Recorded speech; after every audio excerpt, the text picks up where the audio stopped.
What's going on, man? Welcome back to the channel. I'm Ron. As you guys can see, I'm not in the basement. Don't have the fucking Johnny Manziel in the background. I know that you Reddit trolls, you guys are happy about that one. But I'm in my room right now, a little bit more quiet vibes today. You know, the Stewart household is late at night right now. But I'm not going to be here for long. This is just like a temporary setup. I just moved out of my old house into a new one. Right now in the basement, I'm waiting for some things to come in. I'm ordering a desk, some foam panels for the sounding and stuff. Might even get a mic or something. But I really wanted to get this week 4 waiver wire video out for you guys. So today, really quickly, I'm going to go over waiver wire ads for week 4. And as always, if you have any questions, just go down below in the comments and ask me about your waiver ads or trades that are coming through. I know that there's a lot of transactions going right now in week 4. And as always, while you're down there, subscribe. And before I waste any more of your time or any more of my time, let's go. I know I'm pretty cool. My nitty bag, my kitty boots. I got the juice, I got the juice. First up, we got our priority ads. These are guys that I'm using my waiver claim on, and I'm bidding over 10% of my fab on. And that first guy on the list is Myles Gaskin. Now, I don't know if all of you guys caught that game, but the Jaguars vs. Dolphins game on Thursday night, wild game. You know, Minshew didn't look great. Fitzpatrick balled out. But Gaskin he didn't actually look great. He just got a lot of volume. He had 27 touches, and he's tied for the team high in targets with 5. He only put up 12 fantasy points, but 27 touches is a whole lot for a guy. I think he's an undrafted free agent, or at least a day 3 guy, and you have to follow the volume. Matt Breida and Jordan Howard only combined for 5 yards on 6 touches. So it's Myles Gaskin's backfield, and if he's still on waivers, you got to go get him because he's a locked-in back-end RB2 rest of season with this kind of volume. But then after Gaskin, I'm not a fan of. I have these next 3 guys on the list where I personally wouldn't burn waiver or fab on them, but I could see the case for it if you're thin at running back. And the first guy is Jeff Wilson. McKinnon was kind of the guy in this game, but he left in the 4th quarter, and he had 17 touches, whereas Jeff Wilson had 15. So it's almost a 60-40 split, and Jeff Wilson scored a touchdown, and he should be in the mix as long as Mostert and Coleman are still on the sideline. Kyle Shanahan, you know he rotates through those boys, doesn't give a fuck. I also think a nice deeper stash would be a guy like JaMycal Hasty, their undrafted free agent that I think he got 2 or 3 carries. If, God forbid, another one of these Niners backs go down, Kyle Shanahan, he's that next man up kind of guy. JaMycal Hasty will slide right into that role.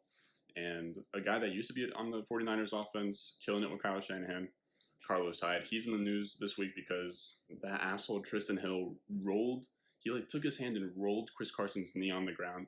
It was an asshole play, but Carlos Hyde, he would be probably my #1 waiver wire ad this week if it wasn't for the positive reports coming out about Carson. It sounds like Carson can play this week, and the injury is not as serious as it was supposed to be, but let's say he's out for a week or 2. Carlos Hyde, he's a good claim, but he could split some work with Travis Homer, so I don't love it, but if you're desperate, as I said, he's a good pickup. Then the last one I have on this list is Rex Burkhead. He absolutely exploded for 31.3 points in week 3. And we know that every year there's always this fucking Rex Burkhead game where he just goes crazy. And it just seems like Belichick always throws Rex Burkhead one of these games here or there. I don't see it being super consistent. Sony Michel had over 100 yards rushing. It just seemed like one of those weird games where Rex Burkhead goes crazy. He only had 13 touches but had 31 points. 3 players out-carried Burkhead, and Burkhead, he led the team in targets, but I really don't see that happening going forward. You know, Julian Edelman's that guy, and then after that it's N'Keal Harry. They're not so devoid of talent at wide receiver that Rex Burkhead is the new wide receiver 1. But he's an interesting pickup after what he just did, I guess. So now after that, we go into our ads, which are guys you want to wake up on Wednesday morning and grab without having to burn priority. And the first guy I have is Justin Jefferson. Coming out of LSU, love Justin Jefferson. But my main concern was that he ran 99% of his routes out of the slot, but Adam Thielen is a slot receiver. But Justin Jefferson, he did great on the outside this week. He had 7 catches for 175 and a touchdown, which is just crazy numbers as a rookie in the NFL. He out-targeted Adam Thielen 9-5. But the thing that worries me is that he was quiet in the first 2 weeks. So I don't know if there's just a one-off game where he just goes crazy. But if he consistently does this, then obviously he's going to be a flexible type guy. But he's definitely worth an ad just in case he does start to put some weeks together. Now, a nice sneaky guy that I have next on this list is Alshon Jeffery. Now, nobody's really been talking about him. Well, people are talking about him this week in terms of waivers because it seems like he can return this week or in week 5, and the Eagles got no one at wide receiver. They have Rager, Goddard, and Djax all out. And Carson Wentz, he's throwing to nobody's out there. And one of the guys he's throwing to is Greg Ward, who I think is also he's a nice ad for the same reasons that you're adding Alshon Jeffery. He out-targeted Ertz 11-10, and he posted 8 catches for 72 and a touchdown.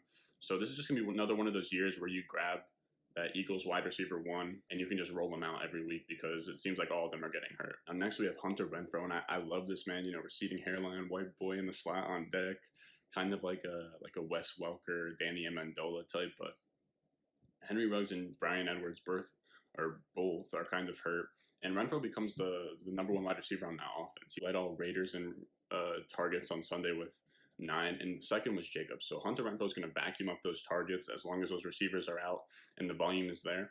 And he posted 6 catches for 84 and a touchdown yesterday. It really went crazy. And then same thing with Lazard. With these injuries, people are going to have to fill in. So Devontae Adams goes down.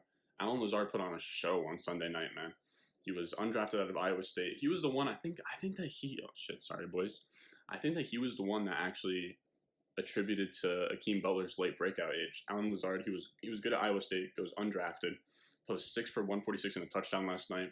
Aaron Rodgers is on a fuck you tour this year, man. I love it. He just panned to the sideline on Jordan Love, just in his bag without shoulder pads on. It's just like there's so much tension. There's so much just Rodgers fuck you energy going on. I love it. And Lazard just seems like he's just going to be Rodgers' favorite target going forward. And somebody else that I like who's filling in for another injured receiver is TreQuan Smith. As long as Michael Thomas is out, I like TreQuan Smith. It's the second week that he's out-targeted Sanders, and the targets are there and the opportunities there, and I like him as like a boom-bust flex in leagues where you're flexing 1, 2, maybe 3 guys. Now, the only tight end that I have on this list this week is Alie-Cox. It's the second straight week that he's been startable. He has 8 catches for 161 and a touchdown in the last 2 weeks. And now Michael Pittman is hurt, Paris Campbell is hurt. It seems like Alie-Cox is like the next man up after T.Y. Hilton in the receiving game. Now, last up, I have my deeper stashes, which are if all of these guys that are on my ads are taken, or if you're in a 14 to 16 man league, or in like a dynasty league, anything where you have a deep bench or you have multiple or like a lot of members in your league, these are players that I'm going after. Now, first up, we have Brandon Aiyuk, who he led the 49ers in targets. And as long as Kittle and Deebo Samuel are out, I think Brandon Aiyuk is a really nice player to have. I talked about him in the offseason. I thought he was going to do a lot better, but that injury set him back in the beginning of the year. But it seems like he's the only target in the passing game. And Shanahan wants to get him so involved that he gave him 3 carries for 31 and a touchdown. So with these running backs out, with Coleman out, just playmakers, with Mostert, Coleman, Deebo, and Kittle all out, Aiyuk is the next man up that Shanahan wants to give the ball. So I like his volume going forward. I like his talent. He's a first-round pick, and he's just an exciting receiver. Another exciting receiver that's one of these deeper plays is the Tampa Bay Buccaneers wide receiver Scotty Miller. He's posted 2 usable weeks in 3 weeks so far. He has that big playability. He's super fast, and Godwin and Justin Watson could miss more time this week, and he's a great boom-bust wide receiver if you're thin. I know there's a lot of injuries going on, and another one of those super fast receivers we got is Andy Isabella. He was a second-round pick. I think it was last year. He caught 2 touchdowns yesterday, but he only finished with 4 targets, so the volume isn't there, but the talent is. He's a second-round pick, and with Christian Kirk out, I like Andy Isabella. I like him to improve his role going forward pretty much. The last rookie I have on this list is T. Higgins. He was second on the team yesterday in targets with 9, which is crazy. He posted 5 catches for 40 yards and 2 touchdowns. As always, this is a rookie wide receiver, so he can't just do that once, and we expect that going forward. A lot of this is developmental, and they're going to have these boom weeks here and there, but a lot of these rookie receivers aren't going to be consistent enough to be in your lineup every week. But T. Higgins, he's an interesting name. We know he has a talent, but to me, that Bengals offense has a lot of weapons with A.J. Green, Tyler Boyd, John Ross. They're even giving targets to this guy, Mike Thomas. So there's a lot of targets going around to a lot of people, Drew Sample. So T. Higgins, I don't like him as like an every week start, but there's always a chance that one of these rookie receivers becomes an A.J. Brown, Deebo, Michael Thomas in his rookie year, that they break out and become startable. So it's always worth getting them on the bottom of your bench. Now, a guy that I would put on this, like the bottom of the bench is Zach Pascal. He had some startable weeks last year when the Colts had injuries. The same thing's happening this year. He caught a lucky touchdown on Sunday. But with Paris Campbell and Michael Pittman out, I think Zach Pascal is somewhat interesting as a pickup in deeper leagues, I guess. Made it this far, man. I appreciate it. Make sure you go down below and subscribe. This is a super temporary setup. I don't know if I'll ever record another video in this setup. This is my room right now. I'm probably going to be down in the basement. It's a sick basement. I just have to get it all set up for you guys. I can't wait to record videos at this new house, man. A lot of cool stuff coming in the future. I'm going to keep on putting out fantasy football videos, but you're going to see me start to branch off into college basketball is coming up. I kind of want to do some gaming videos, so maybe Madden franchises. So just look out for all that in the future, man. And as always, I'll see you in the next one.